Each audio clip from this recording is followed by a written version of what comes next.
Hello friends, मैं आपका दोस्त डॉक्टर सुनील कुमार और आप देख रहे हैं doctor Kumar education clinic. I am post doctorate in clinical medicine and the metabolic science. Last 2 decade से मैं साउथ दिल्ली छतरपुर में as a clinical physician practice कर रहा हूँ। और आज हम ये बात करेंगे कि भाई आपका जो आटा है उसका क्या राइट कॉम्बिनेशन होना चाहिए। बहुत सारे लोगों ने लगातार एक सवाल रखा है कि वो आटा है उसका क्या कॉम्बिनेशन हो, कौन सा आटा सही है, कैसे उसको बनाया जाए, कब कौन सा आटा कंज्यूम किया जाए। इसीलिए मैंने कुछ वीडियो देखे सोशल मीडिया पे और कुछ आर्टिकल्स पढ़े, कुछ बुक्स पढ़ी। तो ये मैंने समझने की कोशिश की कि आखिर इसके बारे में इतना कन्फ्यूजन और इतना कन्फ्लिक्ट क्यों हो गया है। देखो, सोशल मीडिया पे आपको बहुत सारे वीडियो मिल जाएंगे जो आपको बोलेंगे कि इस तरह मिलाइए, इस तरह से खाइए, ये आटा लीजिए, वो आटा लीजिए। लेकिन सबसे पहले मैं आपको एक बात क्लियर कर देता हूँ कि कॉम्बिनेशन ऑफ आटा जो है, यानी मल्टीग्रेन आटा या एक से ज़्यादा अनाज वाला जो आटा है, वो सबके लिए नहीं है। सबको उससे कोई फ़ायदा नहीं होगा। कुछ लोगों को उसके अपने साइड इफ़ेक्ट भी होंगे, उससे फ़ायदे की जगह आपको नुकसान होगा। अब दूसरी बात आती है कि ऐसा क्या कॉम्बिनेशन होना चाहिए आटे का जो आपके डाइजेशन में आपको मदद करे, जिससे आपको अच्छे न्यूट्रिशन मिलें और जिससे आपको कोई ऐसा साइड इफ़ेक्ट भी ना हो। तो इस तरह का कॉम्बिनेशन आप तलाशिए। इस तरह के कॉम्बिनेशन में सबसे पहली बात यह है कि आप कोई भी कॉम्बिनेशन तलाशें, लेकिन 85% आपके आटे में गेहूं का आटा होना चाहिए। ये बात बेसिक आपको सबको समझनी है कि 85% जो गेहूं का आटा रखिए और 10% आप चने का आटा रखिए और 5% आप रागी या कोई और दूसरा कुछ मिला सकते हैं। और अलग अलग आटे को पिसवाइए, कॉम्बिनेशन में मत पिसवाइए। मतलब आप 85% गेहूं को अच्छे से आप वॉश करें, क्लीन करें, सुखाएं, उसके बाद उसे आप पिसवा लें। और आप 10% चना यानी बेसन जिसे हम कहते हैं, चने को अच्छे से आप क्लीन करें, वॉश करें, ड्राई करें, सुखाएं सनलाइट में और उसके बाद आप उसको पिसवाएं। देखो,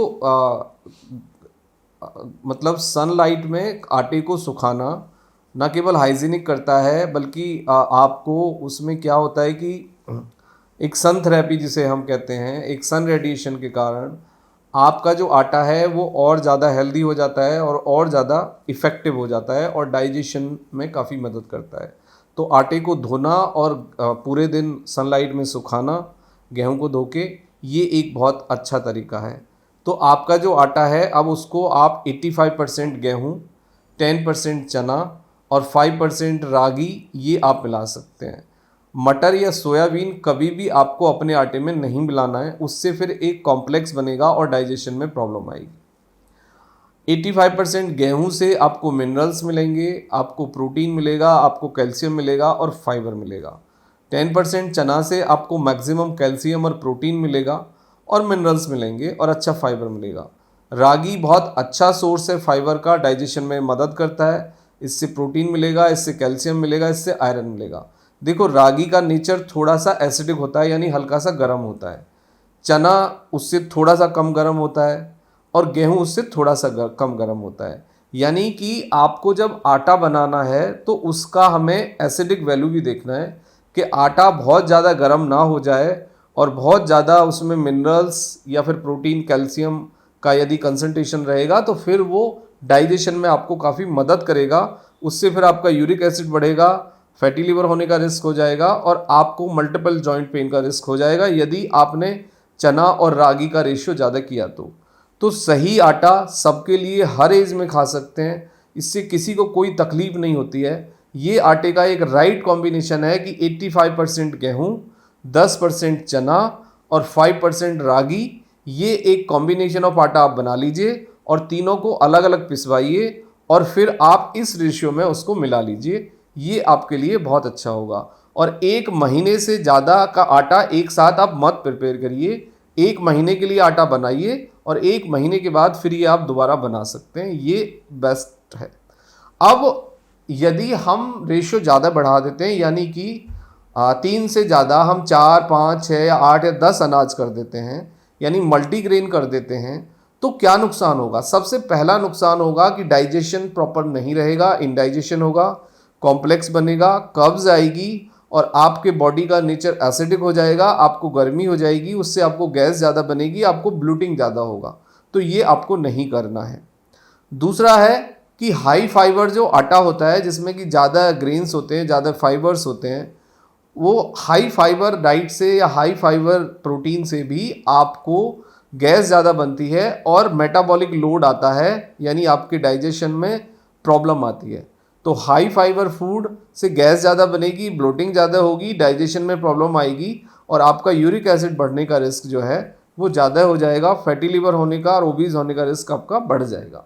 आपको 25 से 35 ग्राम फाइबर चाहिए, उससे ज़्यादा फाइबर आपको नुकसान देगा। अब इस अनाज के अपने बेनिफिट हैं, ना इससे आपका शुगर लेवल ज़्यादा बढ़ेगा। तो जिन लोगों को डायबिटीज़ है, शुगर है, मधुमेह है, उनके लिए ये एक बेस्ट आटा है, बेस्ट फूड है। जिनको ओबेसिटी है, फैटी लिवर है, उनके लिए बेस्ट आटा है, बेस्ट फूड है। जो लोग 25 से ज़्यादा हैं और वो एक बैलेंस डाइट यदि ढूंढ रहे हैं, बैलेंस आटा ढूंढ रहे हैं कि जिसमें प्रोटीन हो, कैल्शियम हो, मिनरल्स हो, फाइबर हो और जो इजीली डाइजेस्टेबल हो, तो फिर आपके लिए ये आटा बेस्ट है। और इस कॉम्बिनेशन का आटा आप खुद से बना सकते हैं या फिर बाज़ार में इस रेशियो के आटा आपको मिल जाए तो वो भी आप ले सकते हैं।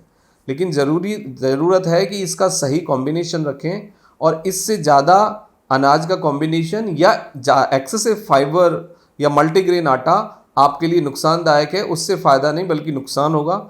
अब दूसरे लेवल पे जो नुकसान होते हैं कि चपाती प्रॉपर्ली नहीं बनेगी, उस चपाती को प्रॉपर्ली सेका नहीं जा सकता है क्योंकि दुनिया भर में आजकल मैनुअल चूल्हे पे कोई खाना नहीं बनाता है, गैस पे ही सब खाना पकाते हैं और उस तरीके से फिर जो फाइबर वाली या मल्टीग्रेन आटे की जो रोटी है ना वो स्वादिष्ट लगेगी और उसकी शेप भी बिगड़ेगी और उसको अच्छे से पकाना भी डिफ़िकल्ट होगा।